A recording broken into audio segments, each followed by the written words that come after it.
what are your least favorite songs that include people clapping within the song? You know the song, God, what's the fucking name of it? It has that part where it's like this couple who are talking to each other. And it's like, hey, you remember when I fell out the window and hit my head? And you were there and you thought you had to take me to the hospital? And the guy's like, yeah, that was really funny. And then they sing, and then there's this part where the music cuts out and they're just clapping and stomping. And I want to fucking die. I hate that song. What the fuck are you talking about? Hey, write in. What is that song and how can I avoid it? Wait. You know what I'm talking about? It's called like Let's Be Friends or Let's Be Family or something like that. Oh, I thought it was Home. That's it. Home when we go home. That one? Yes. Yeah, because when you were talking about the car, I was like, wait, that sounds eerily familiar. Yes. That's not a story that I've told here. It was like in every cell phone commercial in the 2010s. Yeah. I fucking hate that And they like song. whistle? Yes, God. What a nightmare. Oh, okay. We're starting on a really negative note. I think that's going to be all today is really, because I'm feeling that way too. I'm feeling pretty spicy today. What's going on in your life, Madison? I don't know, man. I'm just like fucking spiraling. Spiraling? Tell me about Spiral it. City, man. You know, just the norm. Mental health issues. Nice. Let's talk about it on a podcast that strangers listen to. We're not going to dive into that, but we can talk about people being fucking stupid. On a roundabout. Fucking guys. The number of people who don't know how to use a roundabout is staggering. And it's just in this country. Yes. In this area specifically. Specifically in this area, because our city, I was going to say recently, but it's been like 2 years now. 2 years now. They put in roundabouts. Yes. In the downtown, midtown area of Harrisburg. And you'd think after 2 years that people would learn how to use them.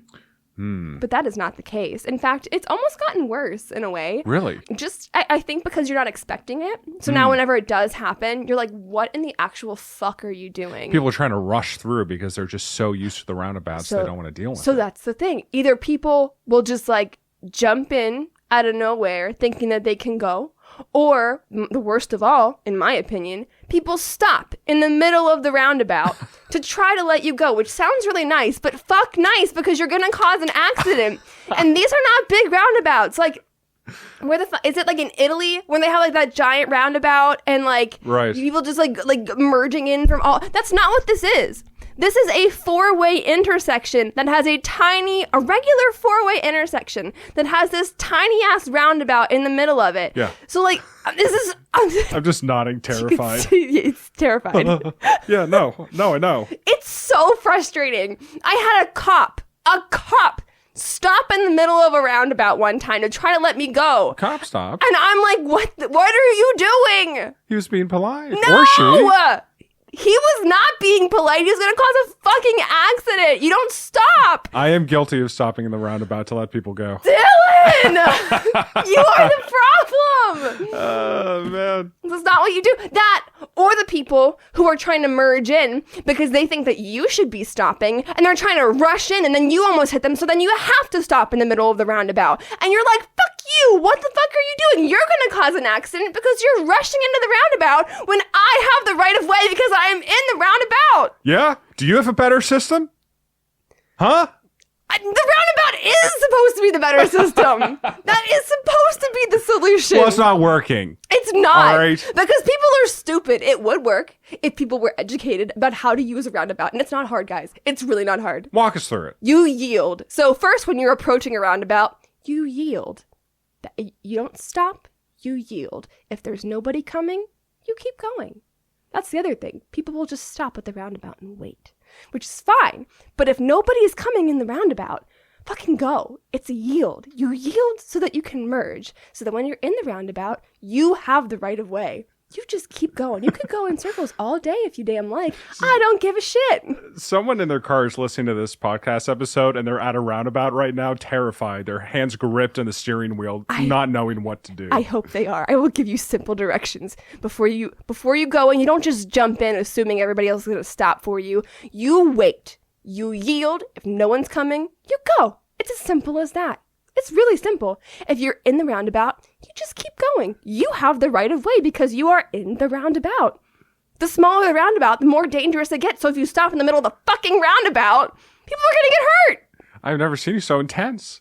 It just happened to me on the way here. Yeah, it's very fresh. Yeah, it's very fresh in my mind. And it was just like, it's not that hard. It's not that hard, people. It's not that hard. It's not and that if hard. you're waiting to go on the roundabout and there's somebody in there, they don't stop for you because they have the right of way. You stop. You yield. Folks. Yield means stop or go. If you ever think about stopping at a roundabout, consider how upset Madison gets when this happens. Don't do it. Cause an accident. You could be the death of somebody.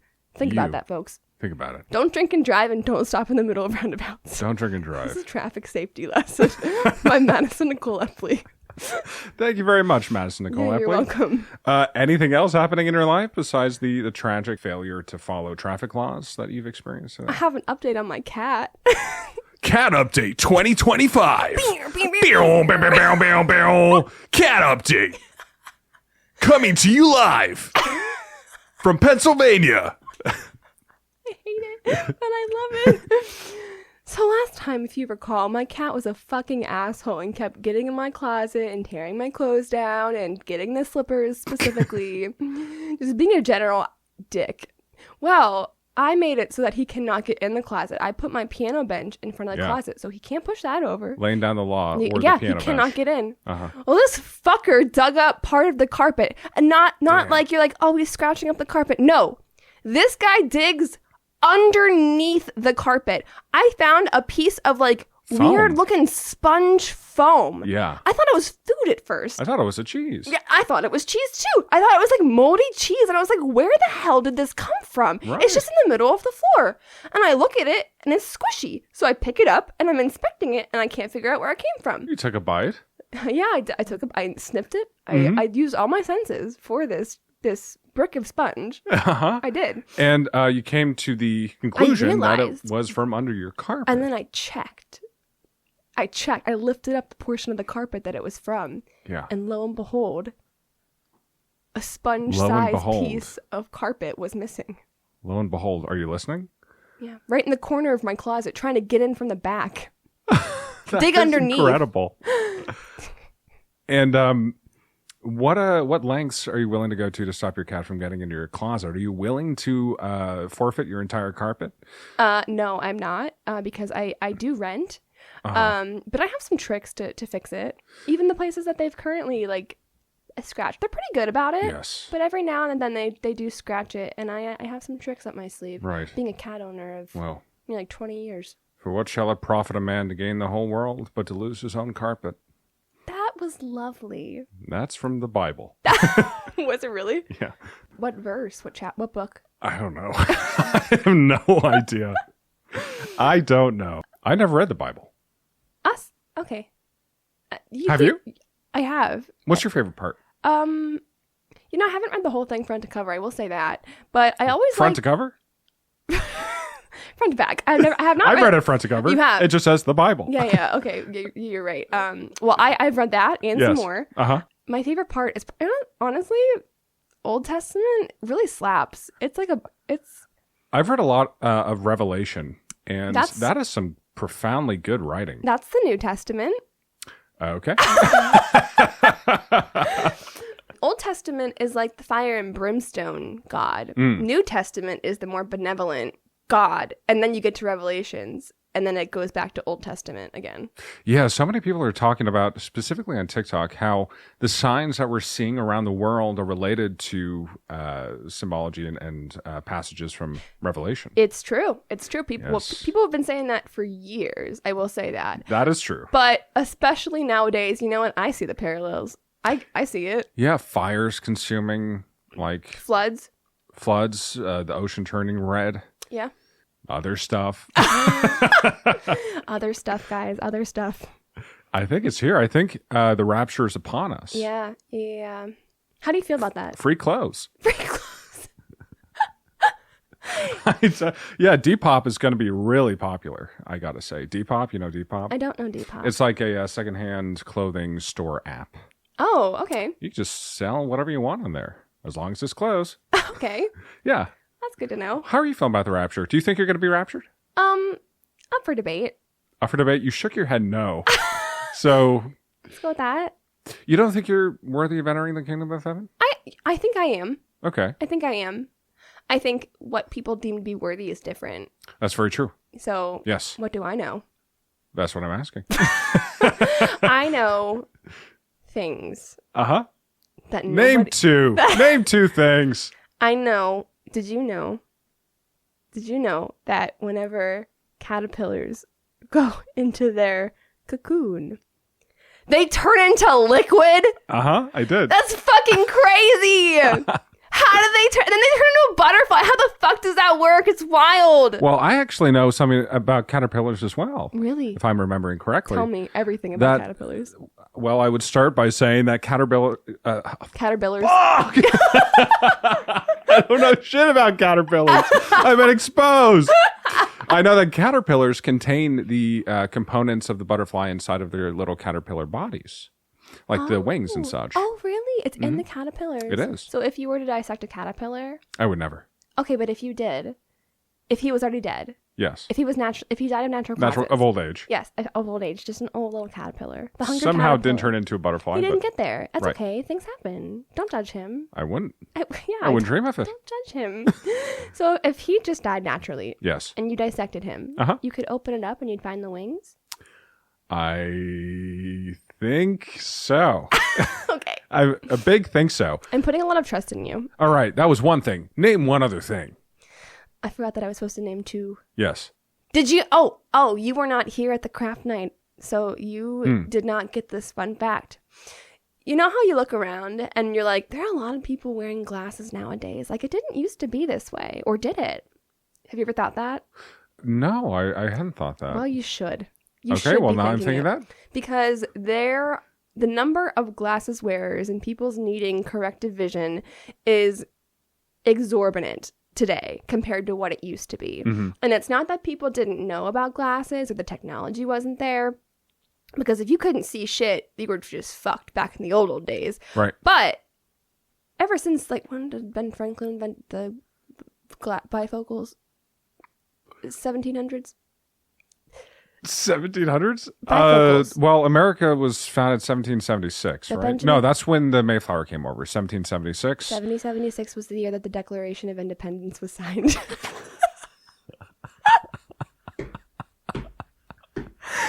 Did you forget about the Salem witch trials, which was literally like the 1400s?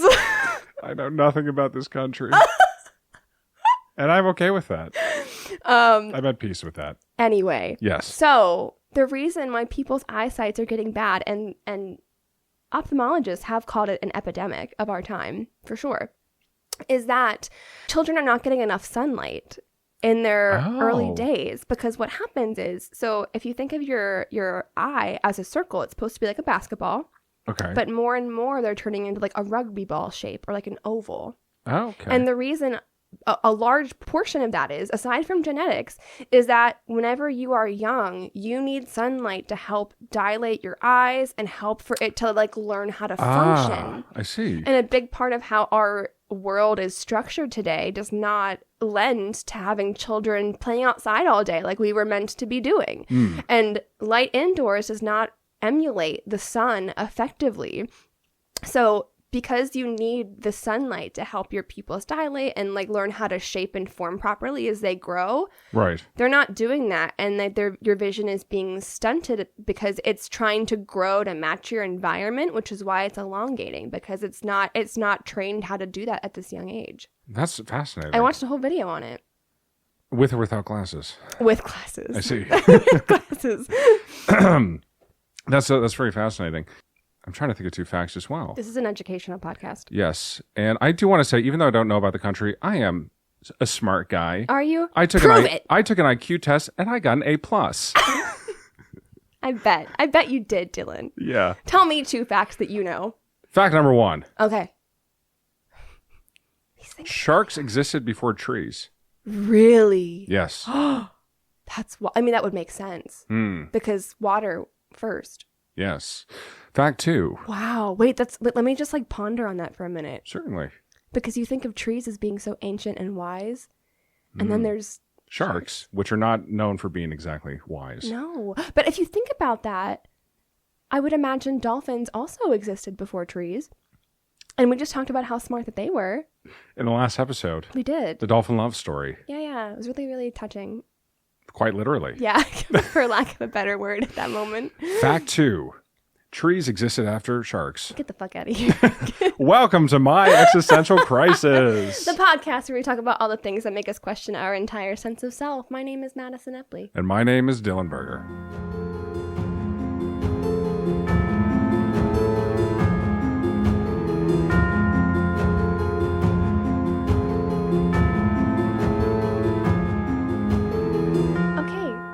I am delighted to learn what you have for us today.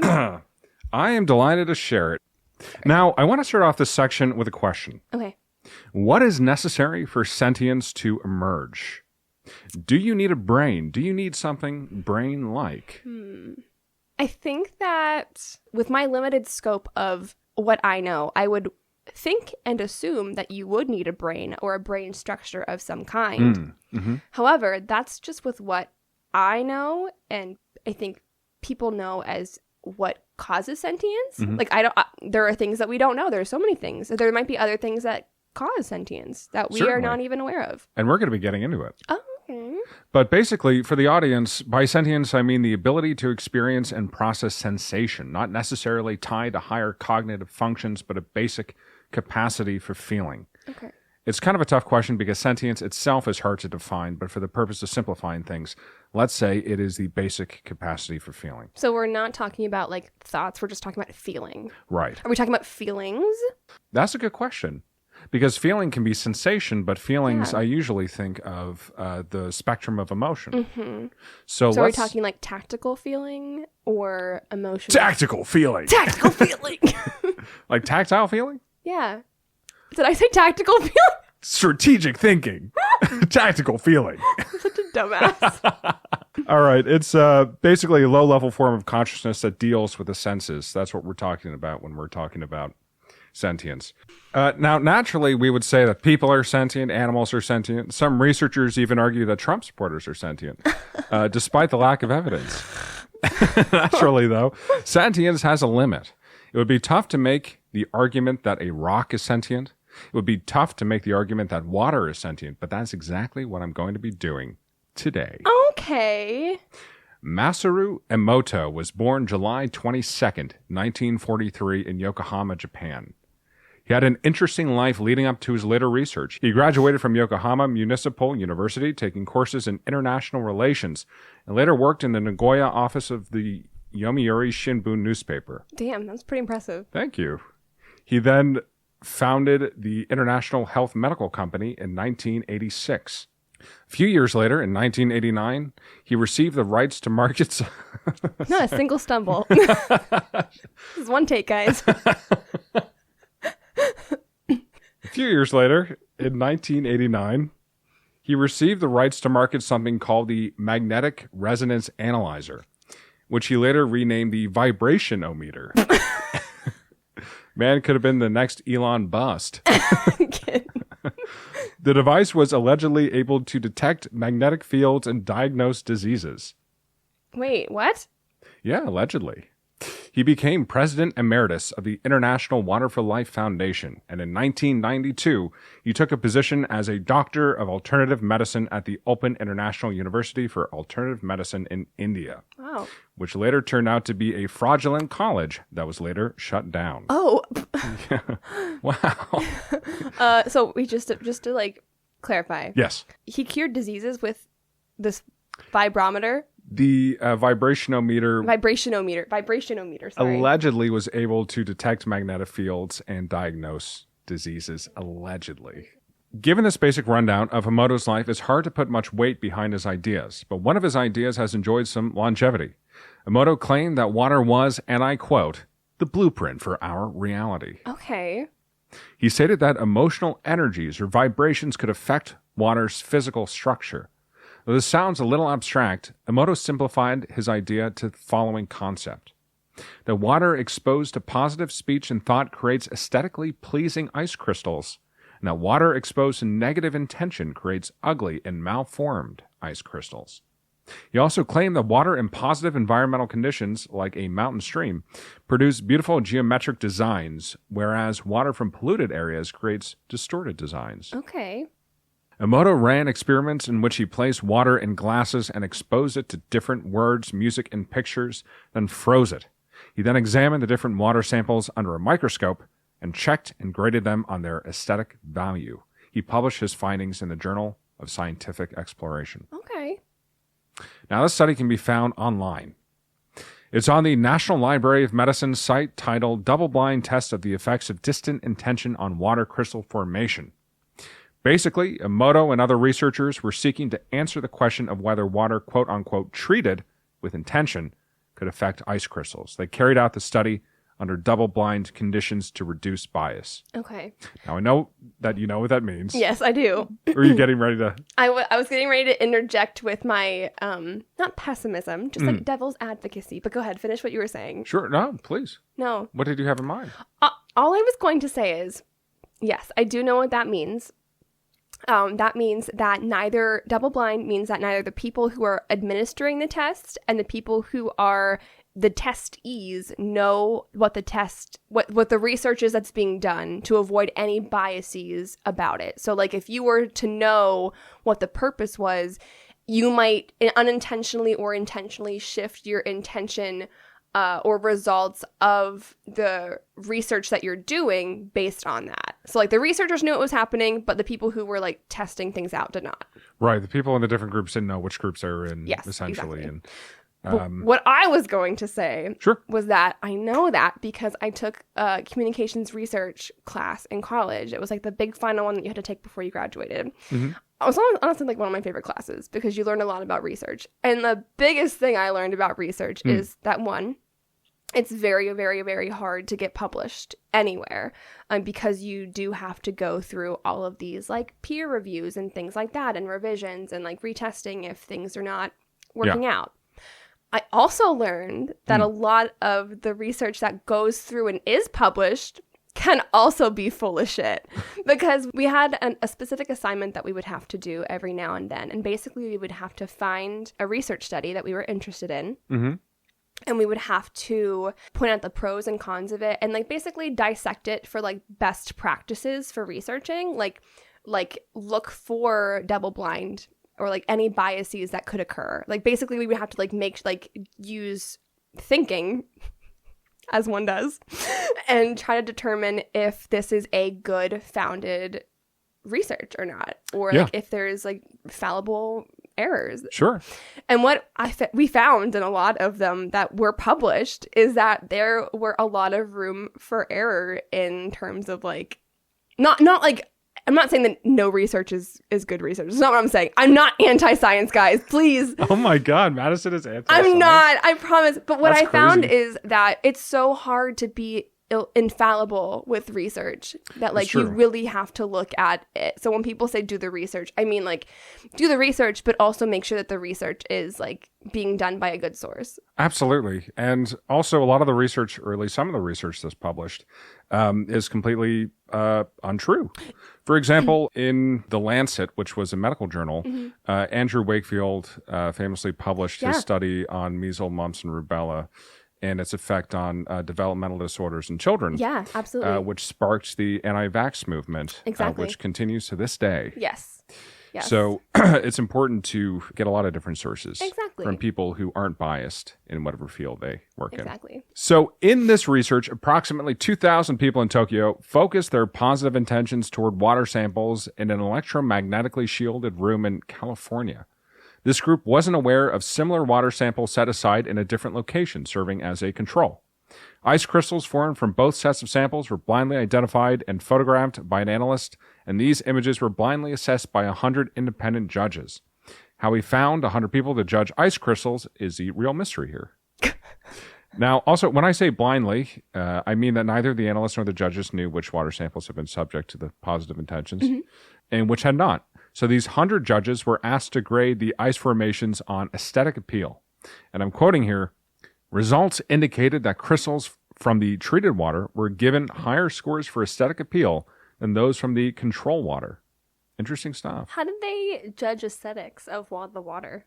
So they looked at the ice crystals formed from both types of samples. But what deems it aesthetic? Well, when you look at the pictures, there's a very clear difference between the appearance of the ice crystals that have been treated with these positive intentions and the ones that hadn't. Okay. And the ones that have been treated with the positive intentions are noticeably more well-formed. Okay. Like fully formed and like developed. And the other ones, I would imagine, like fractured. The other ones are just kind of like not anything special, really. Okay. I don't All mean right. Yeah. They're just very unimpressive ice crystals. An unimpressive ice crystal. Yes. I'm one of the independent judges, and that is what I would like to say about that. An unimpressive ice crystal. We've all seen them. Now, if this study is to be believed, the positive intentions of people in Tokyo traveled over 5,000 miles to influence the formation of the ice crystals in California. That's 88,000 football fields for all my fellow jocks out there. What are your thoughts on that?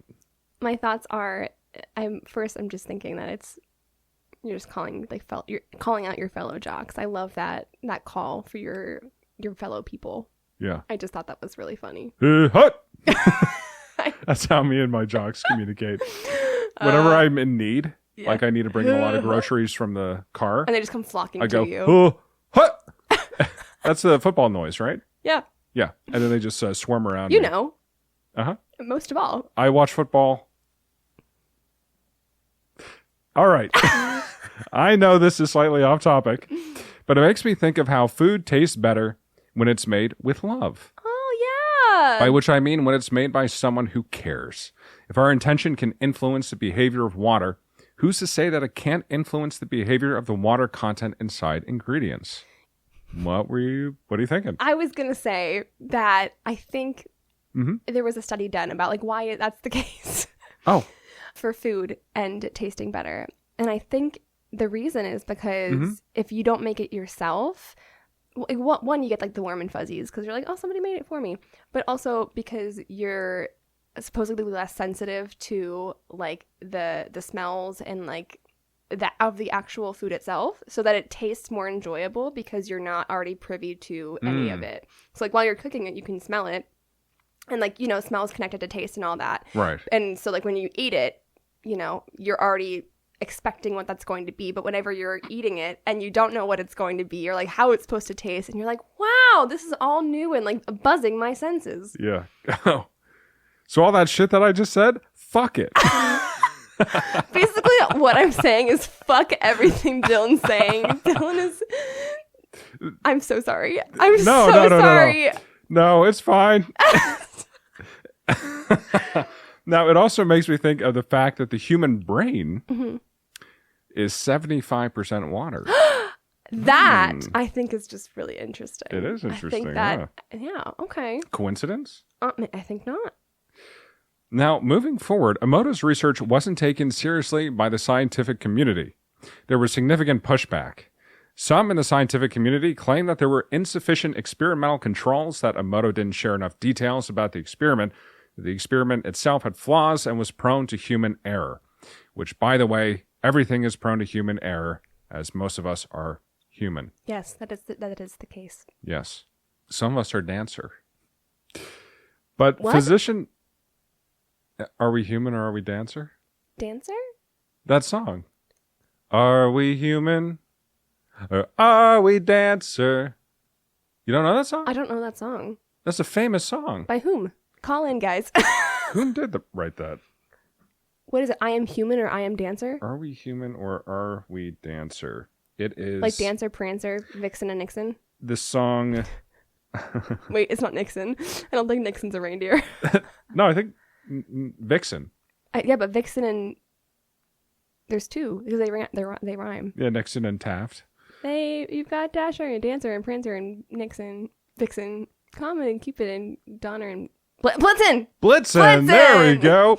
So, it's the song Human by The Killers from 2008. Okay. And it says, are we human or are we dancer? Dancer or dancers? Dancer. Dancer. What does that mean? It's really deep. Yeah. It's honestly up for interpretation. Yeah. You know, some art, like visual art, can be abstract, and other, like, lyrical art can be abstract. Yeah, absolutely. Yeah. Absolutely. Now, moving forward, Emoto's research wasn't taken seriously. Physician Harriet A. Hall wrote in the Skeptical Inquirer that it was hard to see how anyone could mistake the experiment for science. Biochemist and director of microscopy at University College Cork, William Revel, said, "It is very unlikely that there is any reality behind Emoto's claims." And in 2003, James Randi, a famous skeptic and buzzkill, published an invitation to Emoto to take the $1 million paranormal challenge.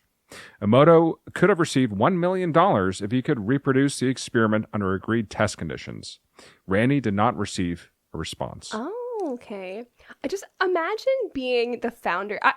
Imagine being the founder of a magazine called Buzzkill, or what is it, Skeptical Inquirer or something? Oh, I was just calling him a buzzkill. Oh, I thought that was the magazine name. I was like, wow.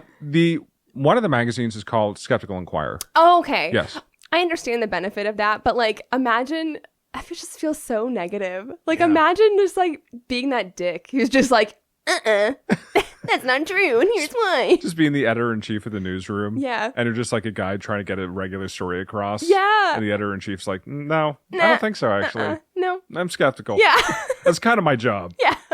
Now, all this said, as we know, the scientific community is resistant to ideas that challenge its established worldview. It's true. For the sake of being the devil's advocate, It's true. well, let's play with Emoto's idea. I think we first have to talk about the conditions necessary for sentience. Now, this is my personal opinion. Okay. I'm here for it. I feel like there's a fair amount of evidence to support this as well. Okay. I don't personally believe that sentience and consciousness are an emergent quality of having a brain. In my opinion, those things don't come from a brain. Instead, I think that sentience and consciousness are conducted by the brain, as though it were an antenna. In that way, consciousness inhabits a brain. Okay. To provide a relevant metaphor, we're like a glass with a unique shape, and our consciousness is poured into us like water, Okay. taking the shape of who we are. That's lovely. That's why when the brain stops functioning, when the antenna breaks, the signal of consciousness doesn't disappear with it. Instead, the signal returns to its source, and that's what happens when we die. I'm bringing this up because I think the metaphorical antenna doesn't have to be a brain. It just has to meet certain criteria for consciousness to inhabit it. The brain is a powerful antenna and allows our consciousness greater freedom, but it's not strictly necessary. The antenna just has to meet certain criteria. A brain, a plant, a sample of water all meet that unknown criteria in different ways, and this theory explains a lot. It explains the phenomena of out-of-body experiences. Okay. It explains the practice of astral projection, remote viewing. It explains the ability of consciousness to detach. And if you think that intelligence is unable to separate from the brain, just look at our president. You made this. I snorted. Jokes aside, the U.S. government has verified that it's possible and has been done. If we can trust that consciousness works like a signal, who's to say it doesn't inhabit water? We know so little about consciousness that it's within the realm of possibility. Yeah. Now, going off on a tangent, but who's to say that consciousness can't inhabit artificial intelligence? If an AI meets the unknown criteria, it seems possible. No, it's true. It reminds me of that Black Mirror episode.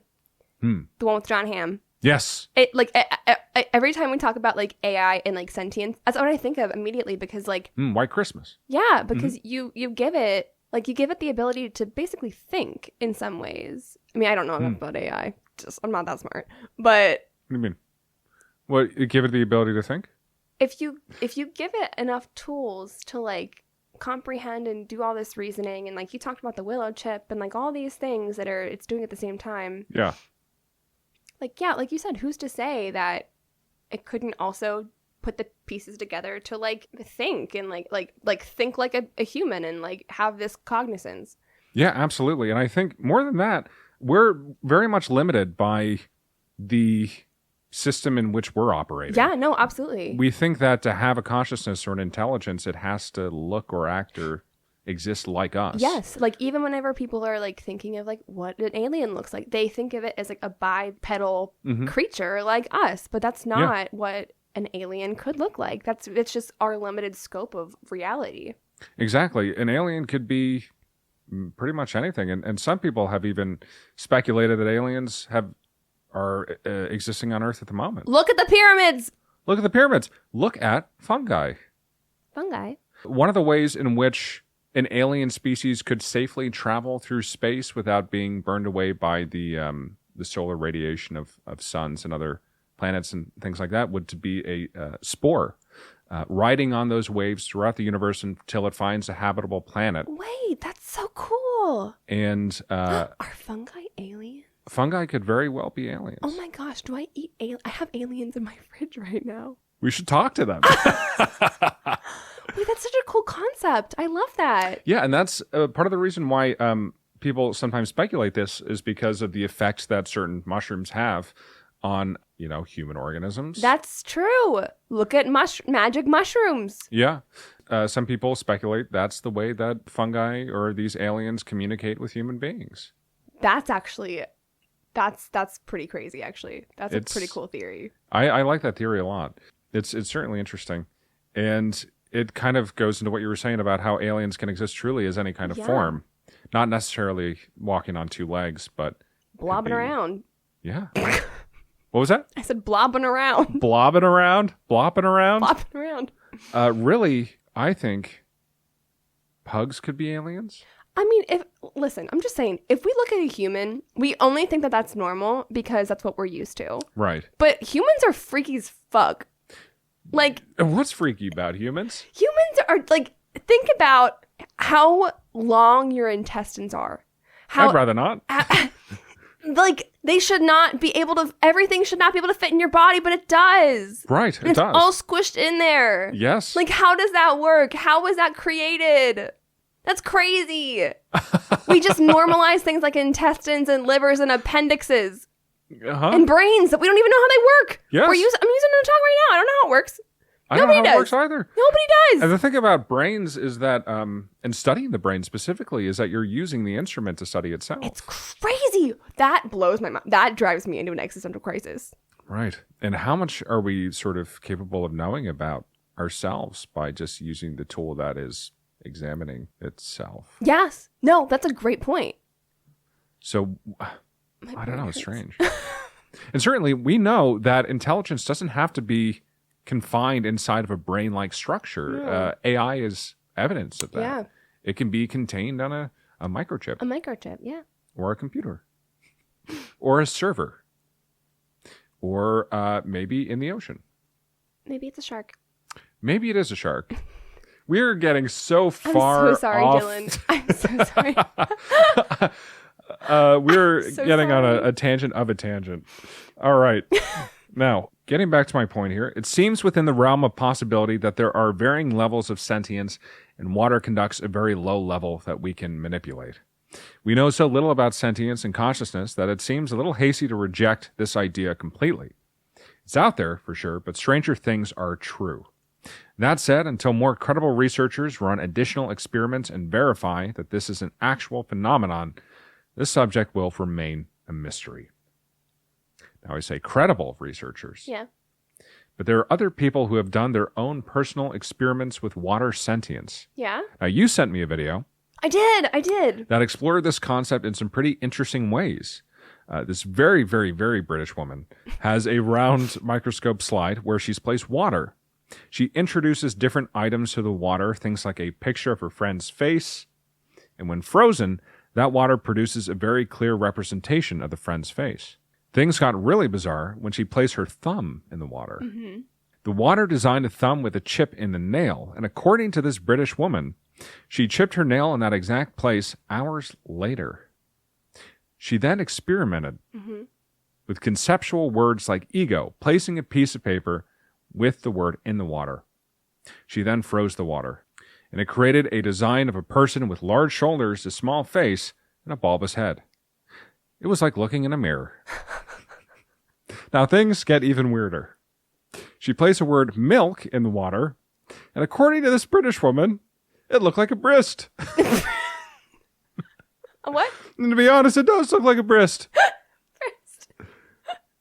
She later goes on to say that these ice designs aren't an exact copy of the items she places within the water, but rather an interpretation. Okay.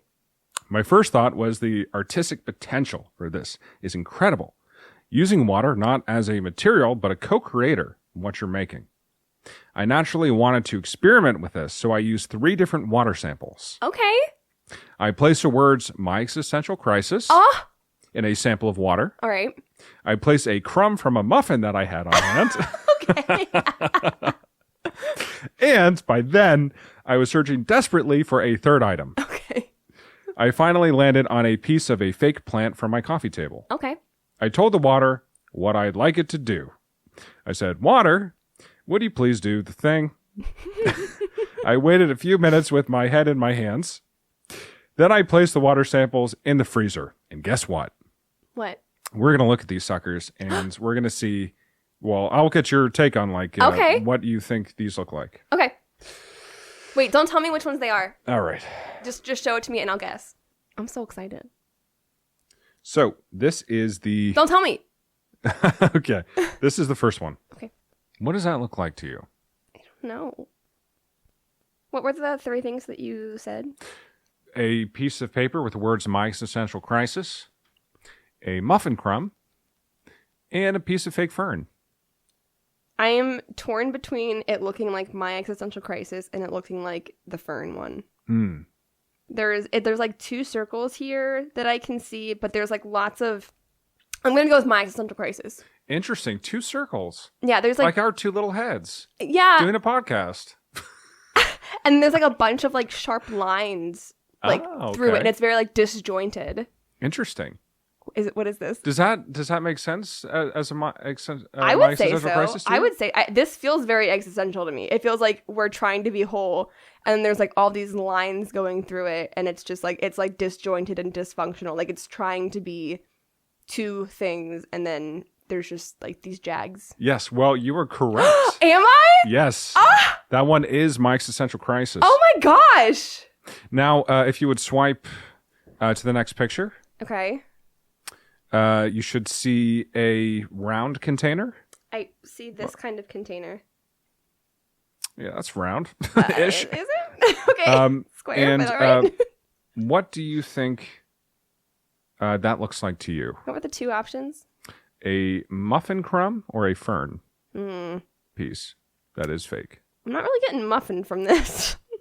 I'm not really getting fern either. What does the design look like, if anything? It's almost like a Z. A Z? A Z. It's kind of like it's like a Z, but like the roof of the Z, the top horizontal line, that's tilted upwards a little bit. So it's like you're starting from the top and you're zigzagging down, and then there's some like fragments and fractures off of the Z. Interesting. So I don't know like what that has to do with anything. Okay. And what do you think about... Oh, I could just tell you... Wait, no. Let me look at the other one, and let Okay. me decide between the 2 of them. Scroll this way? Yeah. This is the round one. That is a round one. Is this the one that you meant? Yes. This is the one that you said was round? That is a round one, yes. Uh-huh. This one feels very fern-like. I'm going to say this one's the fern. Because this one, there's less jags, and it's more just like elongated. Yeah. That's kind of funny because there are literally crumbs frozen into the water. Oops. I wasn't able to get all the crumbs out of the water before I froze it. Now that you say that. I mean, I guess I can kind of see the muffin. Can you? There's like a stalk and then like a top of it. Okay. I was thinking more of like a leaf because you can see like the stalk there and like yes. the top. I was thinking more of like nature, like the fungi or like a tree or something. Gotcha. But I mean, I guess I could see a muffin. If I try it. And then this one kind of looks like a muffin if I close fern. my eyes. That one is... What did the fern look like? It was a fake piece of just like little fern. Wait, no, did you get these mixed up? This is like the square one. This is like the semicircle square one. Mm-hmm. And this is the circle. So the middle one is the fern one. The middle one's the fern one. So I was right with the existential crisis one. Yes. Okay, so this one is the fern. Yes. By a fern, are you thinking like a leaf like this? I'm making like a regular circular leaf shape with a point. It is more like a very sort of more narrow frond coming off. Oh. With like little pieces of... Oh, wait, then that makes sense for this. You think? I think so. I was thinking it was like a circle leaf with a point. Like a little, like a, what are they called? Pothos? I don't know plants. I don't know, like, why would I know that?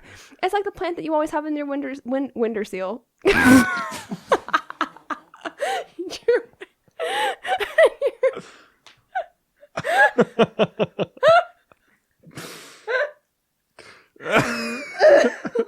How is anyone supposed to take us seriously? Huh? I'm sorry. We're doing science here. I'm sorry. Not on your windowsill. Your windowsill. That's good. No, what is the plant that's like... Yeah, it was a pothos, yeah. Is it? Yeah. The one that I'm thinking of? On the windowsill. On the windowsill. But if it looks like a fern, then this one makes more sense because this one has the jagged edges like it. I would have said fern if I had known it was that. Can you show me that? See the Z? Yeah, it actually does look a little bit like... it looks like the branches of the fern coming out. Yeah. Interesting. Yeah. I mean, yeah, I guess I can see the muffin is like a softer... It's like not jagged, it's very soft. I think that's very jagged. I mean, it's their lines, but I mean, compared to this one where it's just like... So sorry, guys. I'm so sorry. Oh, gosh. Now, we'll post these pictures so everyone can decide for themselves. Yeah. Oh, God. Now, Madison... I can't. Madison, where do you stand on all this? I think the argument holds water. Nice. All right. We are back. I think that there is some potential to it. I don't know how. I don't know how it works. But, I mean, if you think of things like water can absolutely conduct energy. It has to be able to conduct energy. Yeah, electricity, famously, yeah. We lost it again. Yeah, it can conduct electricity. Mm-hmm. And, why couldn't it conduct emotional energy?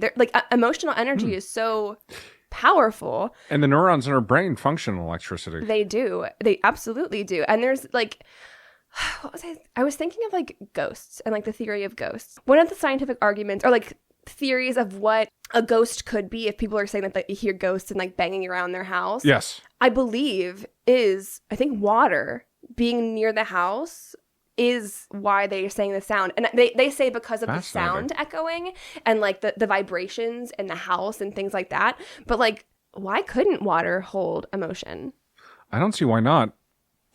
I also heard a theory a long time ago, and I'm going to try to get this right because it's been a long time since I talked about it, but that we are water's way of moving itself around. I love that.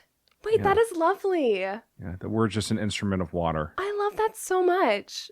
Wait, that's really that really touched me in a profound poetic way in my little heart windowsill. The little windowsill of my heart. Yeah.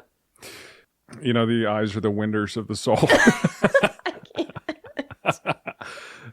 Now, I think it's all really interesting, and it's all very frustrating. Yeah. And I like to see the idea get more attention and more testing. I'd like to see the scientific community take weird ideas like this more seriously, and I would like to conclusively know whether or not water is sentient. But until things are more conclusive, we'll have to be content with Emoto's research and the at-home scientists who are taking things into their own hands, pots, and pans. If there's any takeaway from the episode, it's this. Be skeptical of strange ideas. Be open to the possibility that they're valid. And most of all, be kind to your water. Kind to your water. Sources are National Library of Medicine, Jesus Gonzalez, Medium, VedaAustin.com, Daniel De Piazza on Instagram, Water for Health, and Wikipedia. Thank you so much for that, Dylan. Sure. That was really awesome. Thank you. I had an amazing time with that. Yeah, it was a lot of fun.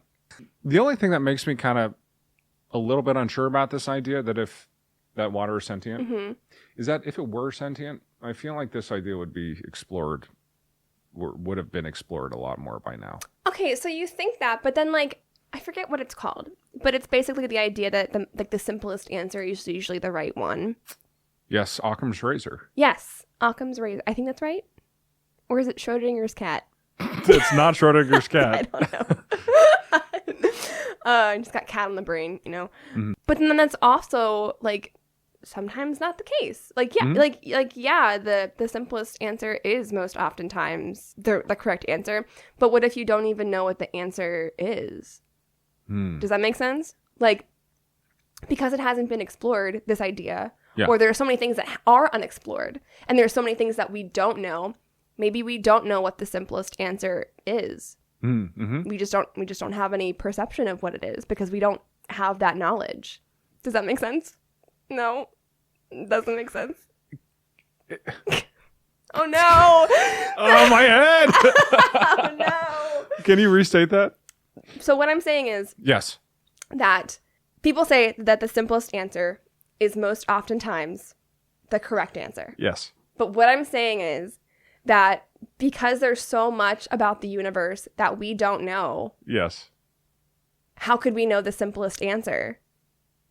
There could be a simpler answer out there that because we don't even know how to ask the question. Exactly. That's my point.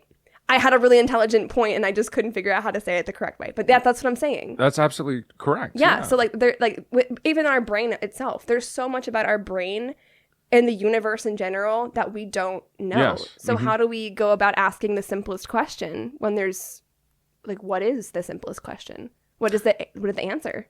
Right.